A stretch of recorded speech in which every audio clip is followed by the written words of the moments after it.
सबको लगता है सेल्फ डिसिप्लिन मतलब कंट्रोल, लेकिन मंक्स कहते हैं control is actually chaos in disguise.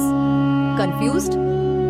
Good, क्योंकि आज हम डिकोड करेंगे कैसे मॉन्क्स बिना विल पावर के भी डिसिप्लिन मेंटेन करते हैं साइंटिफिकली। एंड ट्रस्ट मी, ये ब्रेन रीवायरिंग लेवल का इंसाइट है। Stay till the end, there is a bonus hack जो लिटरली डोपामिन को ट्रिक करता है। Welcome back to Sublime Facts, जहां हम आपके माइंड के ड्रामा कोड करते हैं, वो भी सार्केज्म के साथ। अगर आपको लगता है डिसिप्लिन इम्पॉसिबल है तो सब्सक्राइब करो, क्योंकि हर हफ्ते हम आपके दिमाग की वायरिंग एक्सपोज करते हैं। इमेजिन दिस, सुबह अलार्म बजता है, आप कहते हो बस 5 मिनट और फिर गिल्ट, फिर मोटिवेशन वीडियो, फिर burnout. Basically self discipline is a daily emotional soap ऑपरा।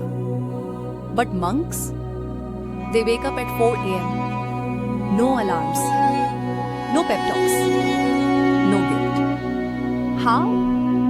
Not because they hate comfort, but because they've reprogrammed what comfort even means. And Harvard Neuroscience says discipline isn't about control, it's about reducing internal friction. Most of us fight our mind like an enemy.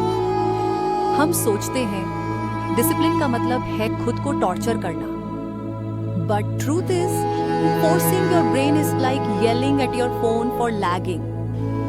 It overheats, shuts down, and then guilt updates itself automatically.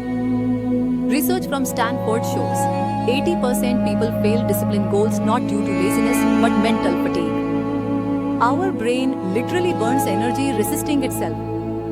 तो सवाल है, monks कैसे manage करते हैं बिना stress के? Answer, core toolbox. Let's decode monk discipline psychology in 3 parts. On emotional minimalism 3. कम सोचो, ज्यादा करो, wrong. Over planning every goal, color coding Notion templates, then giving up in 3 days. Right, monks simplify choices. Fewer decisions is more energy. This is called cognitive load reduction, proven by Stanford research. Mini challenge. आज सिर्फ 1 decision automate करो, breakfast, outfit और workout time. Proof, Steve jobs wore the same black turtleneck daily, not for style, for energy conservation. Relatable, हम तो WhatsApp DP change करने में भी decision fatigue ले आते हैं।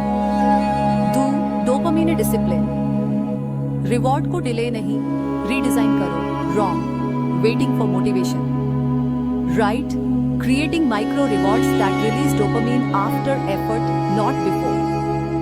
Harvard neuroscientists call this the effort reward loop. Your brain starts liking the process itself. Mini challenge, हर बार जब focus करो, note one small win.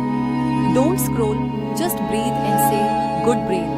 Proof, monks use mantra repetition not for religion, but to reward the act of focus itself. Relatable, Netflix binge is dopamine overdose. Monk practice is dopamine detox deluxe edition. 3. Purpose over pressure. Why NG? How? Wrong. Forcing routine because YouTuber ने कहा 5 AM club बनो. Right. Connecting routine with intention. James Clear writes, you do not rise to your goals, you fall to your systems. Monks align every act, eating, walking, cleaning, with awareness. Mini challenge, अगली बार phone उठाने से पहले पूछो why, बस 3 बार। Proof, even the Dalai Lama says discipline is choosing between what you want now and what you want most. Relatable, हम mostly चाहते हैं scroll अभी और सक्सेस कभी तो मिलेगी। Bonus hack, the monk reset trick psychologists call it mindful micropause. हर 2 घंटे में 60 सेकेंड्स का साइलेंस, कोई फोन नहीं, कोई थॉट नहीं। It resets your dopamine and cortisol levels like hitting brains refresh button. Monks use it 7-8 बार दिन में। You can start with just once. Summary तो याद रखो, डिसिप्लिन टॉर्चर नहीं है, ये फ्रीडम की ट्रेनिंग है। कंट्रोल मत करो, कंडीशन करो। मंक माइंडसेट का मतलब है less friction, more focus. And no, you don't need Himalayas. क्यों? बस थोड़ी अवेयरनेस और थोड़ा सैस। अब बताओ, आप डोपामिन चेसर हो या डिसिप्लिन बिल्डर? कमेंट्स में ऑनेस्ट कन्फेशन दो। और अगर 500 लोग मंक मोड लिखेंगे, नेक्स्ट वीडियो में मैं रिवील करूंगी वो फॉरबिडन मंक हैबिट जो न्यूरो साइंटिस्ट सीक्रेटली स्टडी करते हैं। Next video, the lazy genius theory, कम मेहनत में ज्यादा अचीव कैसे करें।